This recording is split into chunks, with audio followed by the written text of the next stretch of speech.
3 साल पहले जिस महिला का हुआ था कत्ल, वो अपने प्रेमी के साथ जिंदा मिली। आपको बता दें कि गोंडा से भागकर 3 साल से लखनऊ में रह रही थी। बोली बॉयफ्रेंड के साथ ही रहूंगी। गोंडा में जिस महिला के कत्ल में पुलिस ने उसके पति सहित अन्य ससुराल वालों के खिलाफ FIR दर्ज की थी, वह 3 साल बाद लखनऊ से जिंदा मिली है।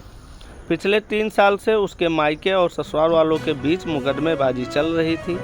दोनों पक्षों ने महिला कविता की कत्ल और अपहरण की आशंका जताते हुए एक दूसरे के खिलाफ मुकदमा दर्ज कराया था। पुलिस के कार्रवाई न करने पर दोनों पक्ष हाई कोर्ट चले गए थे। हाई कोर्ट ने गोंडा पुलिस से पूरे मामले की रिपोर्ट मांगी थी। इसके बाद गोंडा नगर कोतवाली पुलिस और SOG टीम ने कविता की तलाश तेज कर दी।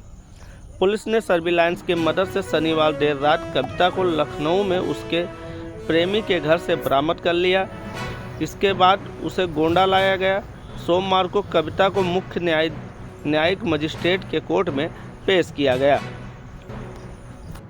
गोंडा की नगर कोतवाली क्षेत्र में दुआ बाजार इलाका पड़ता है।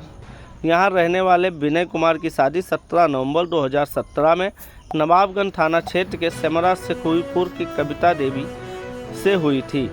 शादी के 4 साल तक दोनों के बीच सब कुछ ठीक रहा, लेकिन 5 मई 2021 को कविता अचानक लापता हो गई।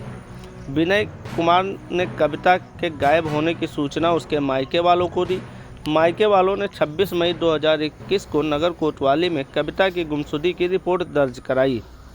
कविता का कुछ पता नहीं चलने पर मायके वालों ने उसे पति विनय कुमार, देवर निरंजन, रतन और नंदन लाडो और सास कांति पर दहेज हत्या का मुकदमा दर्ज करा दिया था। जवाब में पति विनय कुमार ने भी कविता के भाई अखिलेश बहादुर, रिश्तेदार धर्मेंद्र उर्फ साहिल, अरविंद कुमार, अर्जुन कुमार, मीना देवी और गुड़िया के खिलाफ पत्नी का अपहरण बंधक बनाने का रिपोर्ट दर्ज करा दिया था। नगर कोतवाली और महिला थाने की पुलिस कविता की तलाश करने की कोशिश कर रही थी, लेकिन सफलता नहीं मिल रही थी।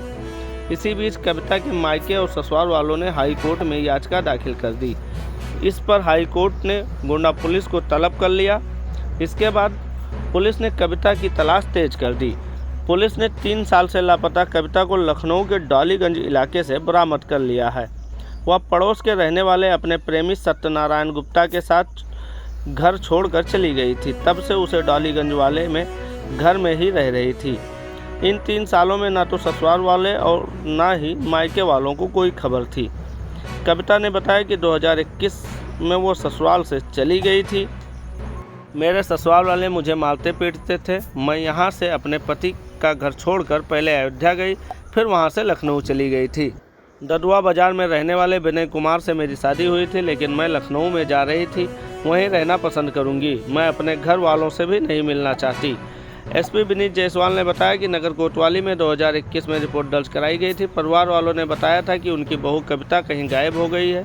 मायके वालों द्वारा ससुराल वालों पर आरोप लगाते हुए मुकदमा दर्ज कराया गया था।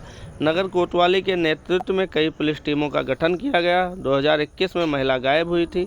शनिवार को पुलिस ने महिला को बरामद कर लिया। मेडिकल परीक्षण कर उसे कोर्ट में पेश किया गया। कोर्ट के फैसले के हिसाब से आगे की कार्रवाई की जाएगी।